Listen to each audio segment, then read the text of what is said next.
नमस्कार, मैं हूं भास्कर मिश्र सीजीवाल से।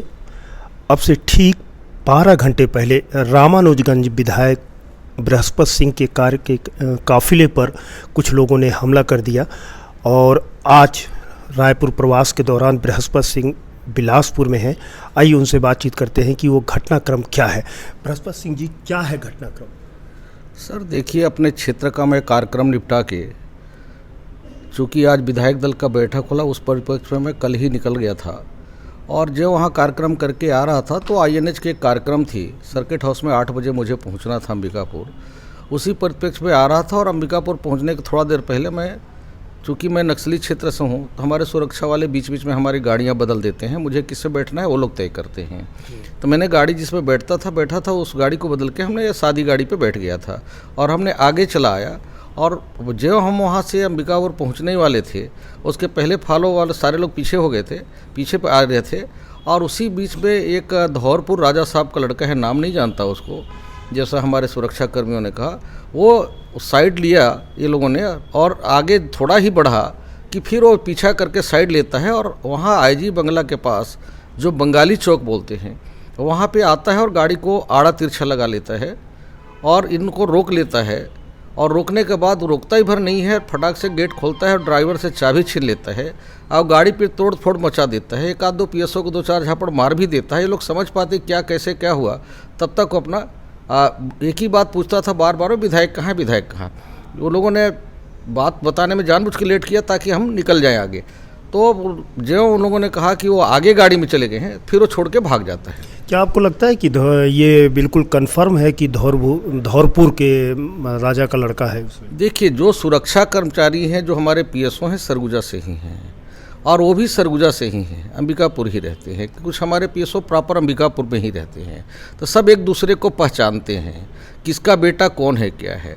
और पुलिस ने जब तहकीकात की, उनको बुला के रात में लाया, तब भी उनको रातों रात पुलिस ने जो हमको जो ऐसा घटना मिला और सारी बातें हुई। नाम होगा अगर आपको जानकारी? सचिन सिंह करके हैं, सचिन सिंह देव करके हैं, जैसा मुझे बताया गया। और उनको रात में ही पुलिस ने उठा के लाया, गाड़ी भी जब्त किया और जो आरोपी थे पकड़े भी गए और लोगों ने एक्सेप्ट भी किया कि हाँ, हम लोगों ने ऐसा घटना किया था। इस हमले की वजह भी तो होगी?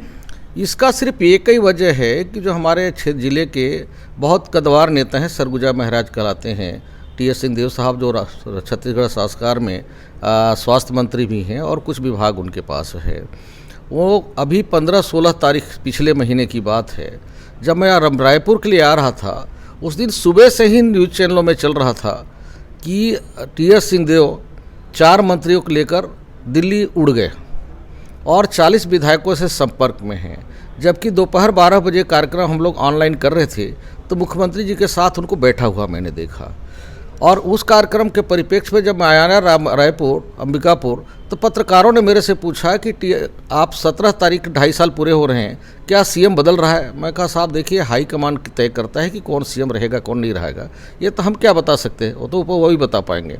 वो लोगों ने कहा इतने बातें आ रहा। मैं कहा देखिए, अफवाह बातें हैं, क्योंकि आज मैंने ऑनलाइन में देखा है मुख्यमंत्री और TS सिंहदेव साहब दोनों CM हाउस में बैठ के उद्घाटन कर रहे हैं।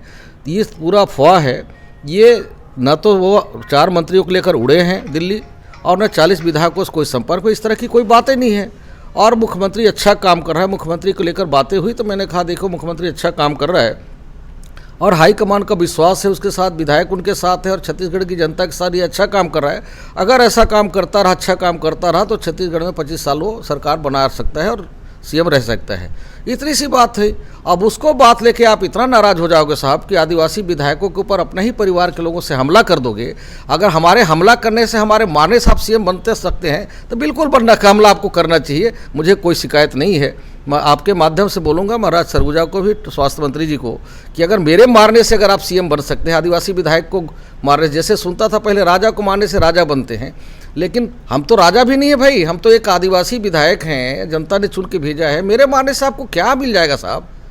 इस घटनाक्रम के बाद क्या महाराजा सरगुजा से या कैबिनेट मंत्री सिंहदेव जी से बातचीत हुई है क्या? नहीं, मुझे बात नहीं हुई है। जब उन्होंने बात किया? नहीं, उन्होंने कोई बात नहीं किया है। उन्होंने किसी तरह की मेरे से बात नहीं किया है। लेकिन मेरे साथ कोई बात हो और मेरा ही भाई आपको मारने जाए, मेरा भतीजा मारने जाए और उसमें कोई प्रतिक्रिया न आए, ना हम उसको जानते थे पहले से, ना पहचानते थे, ना मेरा जिला है, ना मेरा क्षेत्र है, ना मेरा कहीं उससे कोई द्वेष है, ना पहचान है, तो मेरे ऊपर हमला क्यों करेगा?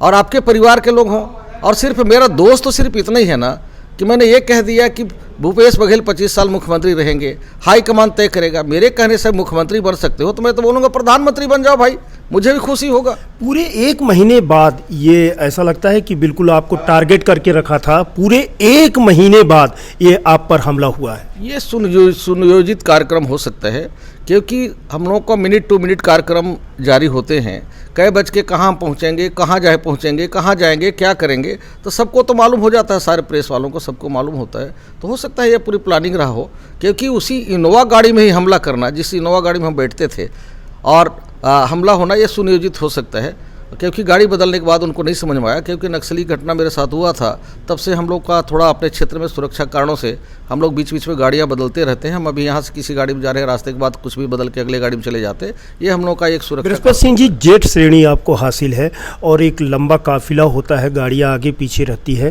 तो आपको यानी लगता है कि ये सुनियोजित मामला है, तो इस पर आपने कभी मुख्यमंत्री महोदय से या चर्चा की है कि हमारी गाड़ी पर हमला हुआ है, उस पर क्या कदम उठाएंगे? देखिए, मैं तो यही कहूँगा, ईश्वर सद्बुद्धि दे। छत्तीसगढ़ में गुंडागर्दी, दहशत और आतंक फैलाने से कोई किसी का दिल में राज नहीं कर सकता है। जितना प्यार से दिल किसी का जीत सकते हो, आप जीत सकते हो। हम तो ऐसे भी छत्तीसगढ़ के आदिवासी आदमी है, प्यार से कोई बोलता है तो हम लोग तो सब कुछ दे को तैयार हो जाते हैं, हर कुछ उसके सामने समर्पित करते हैं हम लोग, और उनके सम्मान देते हैं, उनका इज्जत करते हैं। कोई अगर एक प्यार से हमको इतना बार नाम लेके बोलता है कि बृहस्पति क्या हाल है, तो हम लोग तो उसको पैर छू के प्रणाम करते हैं, इतना सम्मान देते हैं। मेरे से क्या भाई, मैं तो न मुख्यमंत्री के दावेदार, न मंत्री के दावेदार, तो हम मेरे से क्या अटैक करने से मिल जाता है? जब जेट श्रेणी पर हमला हो सकता है तो प्रदेश की कानून व्यवस्था तो बड़ी गड़बड़ होगी। देखिए, कानून व्यवस्था की जहाँ तक बात है, हमला हुआ और अगर पुलिस ने कार्रवाई नहीं करता, तत्काल कार्रवाई नहीं करता, 4 घंटे के अंदर 2 घंटे के अंदर कार्रवाई नहीं करता, तो निश्चित हम पुलिस के ऊपर उंगली उठाएंगे। लेकिन जिला प्रशासन या पुलिस प्रशासन को धन्यवाद देता हूं कि घटना होते के साथ तत्काल आईजी, एसपी सभी लोगों ने पहुंचा, तत्काल छान मार के उनको किया। मैं तो कहता हूँ, विधायक मंत्री नहीं, राजा हो, रंक हो, फकीर हो, सबकी सुरक्षा देने की जवाबदारी सरकार को, प्रशासन को होता है। चाहे कोई पत्रकार हो, किसी का भी हो, हमारे छत्तीसगढ़ का कोई भी व्यक्ति हो, तो उसकी सबकी सुरक्षा की जवाबदारी सरकार का होता है और प्रशासन को होता है, और बिल्कुल करना चाहिए। और अगर जो ऐसा नहीं करता है तो तब गलत अपन बात। अभी आप रायपुर जा रहे हैं, तो मुख्यमंत्री महोदय से बातचीत करेंगे, इस बारे में कुछ बताएंगे? आज हमारी विधायक दल की बैठक है, हमारे प्रभारी पुनिया जी भी आए हैं। सभी के सामने बात हम रखेंगे कि विधायकों को मारने से कोई सीएम बनता है तो 2 4 5 हम विधायकों को मार लो भाई, सीएम बन लो। लेकिन मेरे ख्याल से ऐसा कदापि उचित नहीं है। अगर ऐसा गलत किया है तो ऐसे लोगों के खिलाफ बिल्कुल सख्त कार्रवाई होना चाहिए।